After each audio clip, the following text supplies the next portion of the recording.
In Amis, they have this quality of coming back home. Like they don't judge you. As long as you show up, you are home. You don't need to be successful to go home. Hello and welcome to Perspectives with Neilo. I'm your host, Neilo Sullivan. Here on the podcast, we cover a range of topics from news and politics to sports, culture and technology. And you can check out all of our past episodes on our blog at pwneilo.com or follow us wherever you get your podcasts.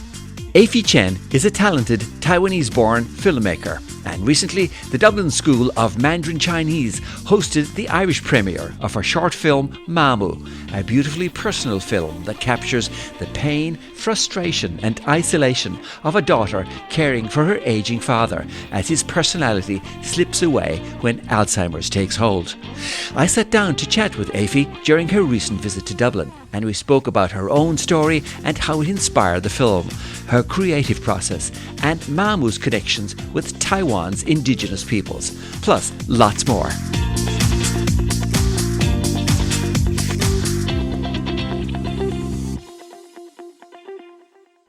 So first of all, Aephie, you're very welcome to Ireland. How has your visit been so far? I think I arrived when the storm hit the island, so I was a bit shocked that how people are so alerted to the weather because I live in Iceland, so storm is kind of every other day.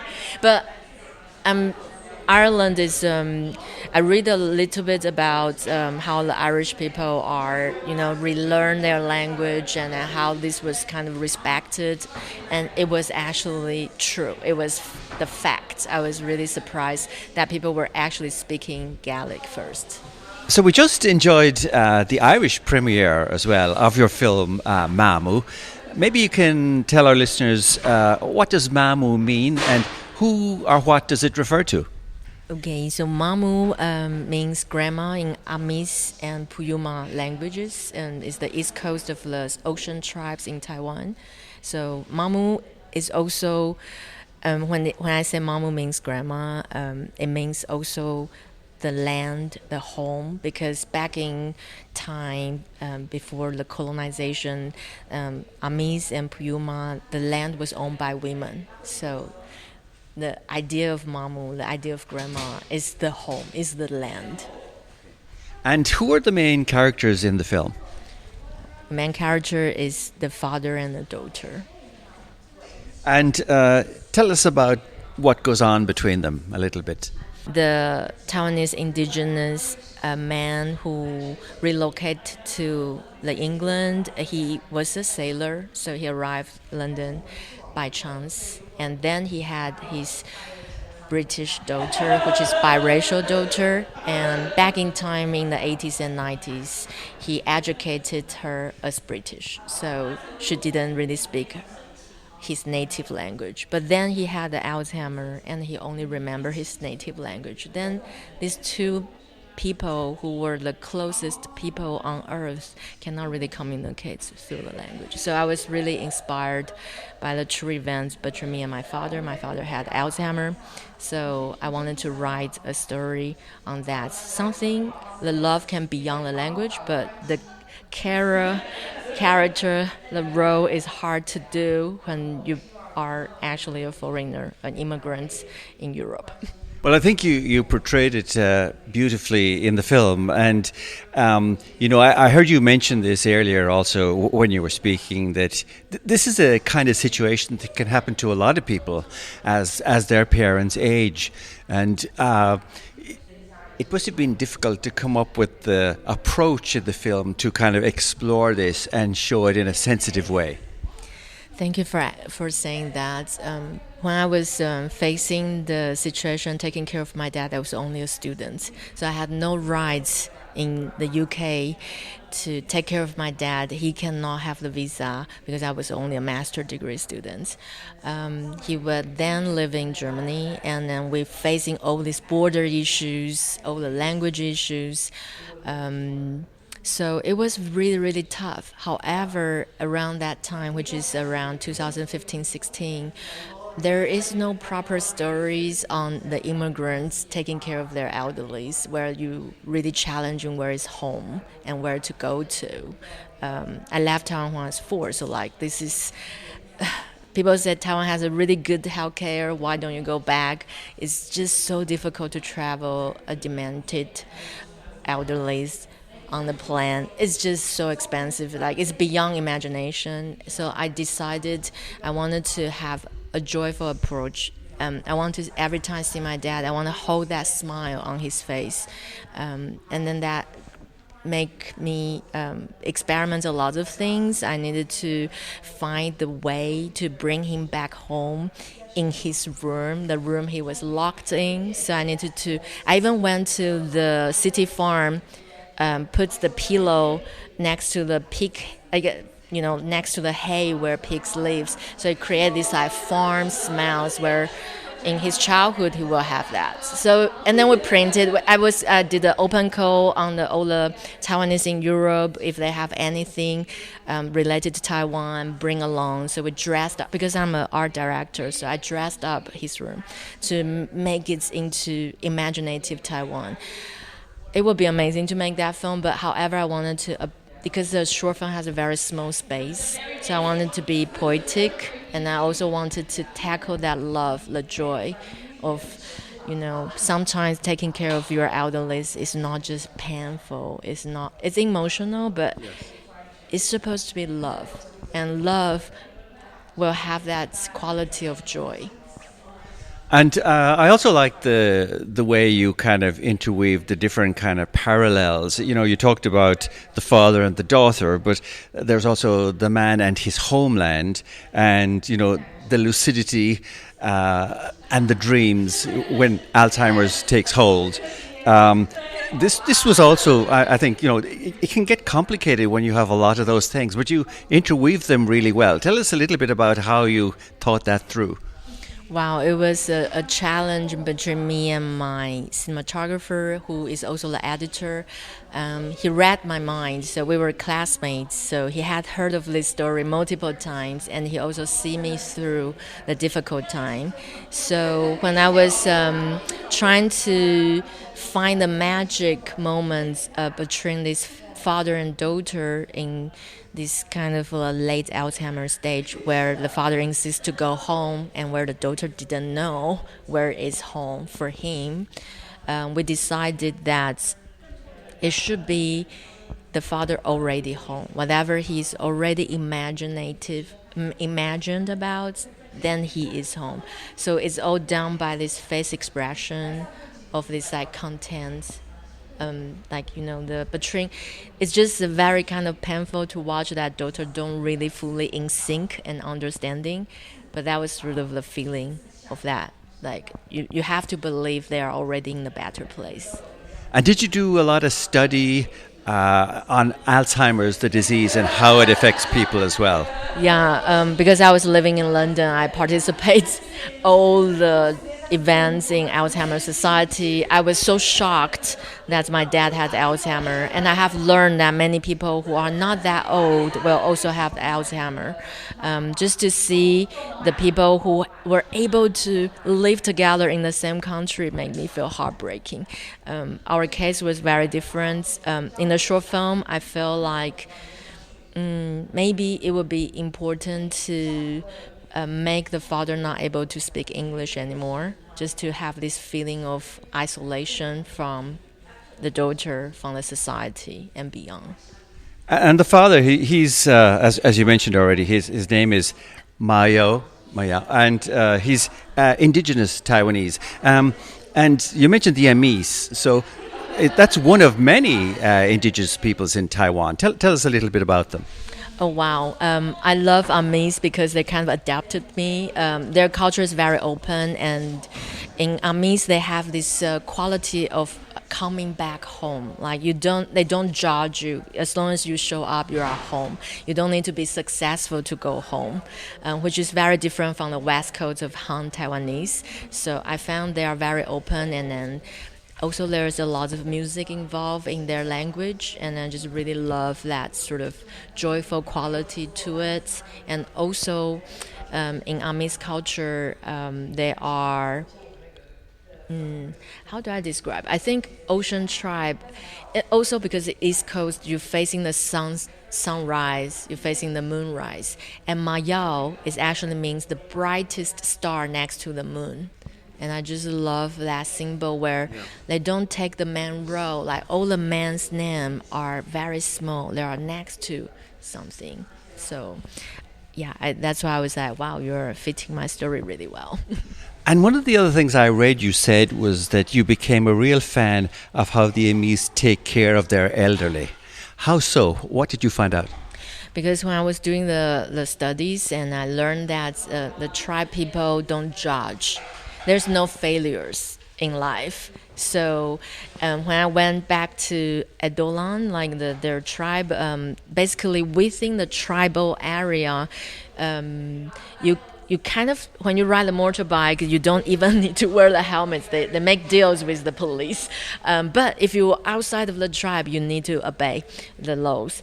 But within, you don't. Which actually it also shows like if you are actually a demented person, the tribe people will take care of you. I just found it beautiful because they also say like it takes a whole tribe village to raise a kid. It also takes the whole tribe village to take care of whoever they need to be. In recent times, when we hear about Taiwan in the news here in the West, we hear mostly about, China's aggression against Taiwan because the Chinese Communist Party claim that Taiwan belongs to the PRC. However, we rarely hear about Taiwan's indigenous people who have called Taiwan home long before there ever was a PRC or long before there ever was a Chinese Communist Party. Why do you think maybe the story of Taiwan's indigenous peoples kind of gets lost in all of this political talk that we hear nowadays? Because in the very beginning, Taiwan was also pretty racist. And during the colonization, the first thing they lose is language. Like even my father, just cannot speak their native language at school. You'll get fined. And we are talking about the 1960s, 70s, and 80s, while we are under the martial law. Then we have the whole generation don't know how to speak their native language because they will be punished if they speak their native language. So that's where I learned about language is actually identity. So if you have that, if your language is you can be proud of, then you feel, more belong. And then the society was not really welcome. So it was hard for the Taiwanese indigenous people to stand up. It's only happened after the end of martial law in the 1987 and continued to the 1994, 1998. It was then the indigenous people can reclaim their own name. But a lot of indigenous people still born with the Han Mandarin names because it was so complicated. And also Taiwan is a tiny island, so we are highly mixed. So how can you co-own both identity? But what if, like my dad was hiding his indigenous identity because his dad is Han Taiwanese. So if you don't look like indigenous, in his time he tried to hide. So that was just the time when indigenous people has no voice, and then because most of them their first language are not Mandarins, they may be Japanese back in their time. So it was a challenging for them to sort of be quick and responsive to whatever the society, their voice is not as strong as others because of the language. So it's good they're trying to reclaim it, and hopefully your film will help that also, right? Many people, many indigenous people right now, especially the generation like in their 30s, 20s, the school started able to, allow them to learn their language, so they are start to learning it. But they are missing the tribal experience. So a lot of words are not really alive. But it is a racing. How do I say? It is a racing activities that people started to use their language and then tell them into the stories. And I hope Taiwan will keep open and then keep the democracy and keep this uncensored quality to all kind of culture we have on our island to make these stays. Because one thing about the Communist Party is just they are a little bit brutal on erasing culture. And that was one of the things you said in the introduction to your film here, that Taiwan is probably the only place uncensored in the Chinese language world. Yes, because especially Mandarin Chinese culture, like you have, actually Singapore is also censored. In Malaysian, in the Chinese speakers in Malaysia, they are also have censorship, and then you don't talk about China is forever censored from now and in their contemporary time, and Hong Kong and Macau doesn't have it. So Taiwan is really the last place where we still have our traditional Chinese practice, and then we still have freedom of speech in the real way. And of course, the influence of the Chinese Communist Party is quite pervasive around the world too. There's a story you told me the other day when we were chatting over at the Holiday World show, and it's something that happened to you when you tried to get your residency permit in Iceland. Do you mind just resharing that story with me? Yeah, so most of the European countries don't recognize Taiwan. The only place we have the relationship with is Vatican. The Vatican, yeah. The Vatican. So most of the European countries that don't recognize Taiwan means that even though we have I say Taiwanese embassy, but like the Taipei representative office in the UK and then in the Denmark, they take care of Iceland. So when I moved to Iceland, I need to apply the resident permits. And then they changed my nationality to China, Kina. And I said, no, I don't want it. And then the officer were like, what is the big deal? Don't you want your visa? Because everybody want their visa. I said, no, I don't want it because I'm not from Kina. I'm from Taiwan. And then they said, no, legally we don't recognize Taiwan, so there's no way you can put your country onto our card. And I said, then I don't want it. And then they say to me that it really depends on you, like, because you have two names, Republic of China and then Taiwan, and then Republic of China is your official country's name, and we don't recognize it because under the One China policy. I said, okay, but we are still Taiwan. If you are not recognized, can you just write down you don't recognize Taiwan? So it went on to the 9 months of like negotiation, communication. I have to give them a lot of proof that Taiwan exists, and including showing them a series of films. But Iceland is a small country. Eventually, I was the first Taiwanese put Taiwan onto our card. Well, good for you. I really applaud that, and I'm sure many of our listeners will too. So you're living in Reykjavik now. So what's next on your list of plans? I mean, you're, I presume, continuing to promote MAMU, but tell us what other projects are you working on at the moment? Wow, yeah. Well, MAMU is since premiere last year at Sundance. We are now traveling to Japan premiere next month. And after that, we are actually going to do a full-on field research and then doing a feature film scripts because the culture and then the language. So I am going to be in Taiwan and writing the story with the Amis people this July till November. So it's a long journey. And the next one is the feature film, so please do follow us. And any idea of the time frame of when we could expect to see the feature film appear? 2027. Okay, that's your target date. So how do people follow you on social media and stay in touch in the meantime? Currently, we only have Instagram, so it's Boating Island, which is BOATING Island, ISLAND. Okay, well, Aephie, thank you very much for talking to us. I really appreciate it, and we wish you the best of luck in your future endeavours. Thank you very much, and I hope I can come back to Ireland again. Maybe I will try to another city like, Cork Film Festival or Galway. I just learned about you have many festivals as well. Yes. That's film director Aephie Chen speaking with me at the end of January after the Dublin premiere of her film MAMU. My sincere thanks to Aephie for taking the time to talk with us on Perspectives with Neilo. I'd also like to thank the Dublin School of Mandarin Chinese for hosting the Irish premiere of MAMU and facilitating our interview. If you'd like to watch MAMU, Aephie has informed me that the film is now available to stream in Ireland via the online platform Neilo and is currently offering a 14-day free trial period. We've placed a link with all the details on our blog if you'd like to check it out. Our blog also contains links to our social media and past episodes, as well as details on how to subscribe to our mailing list for early notification and regular updates. You can find all the details at pwneilo.com. We hope you've enjoyed this episode, and don't forget to like, share or follow on your favourite podcast app. And thanks in advance for your support. But that's where we leave it for now. Thank you for listening, and until the next time, slán agus beannacht.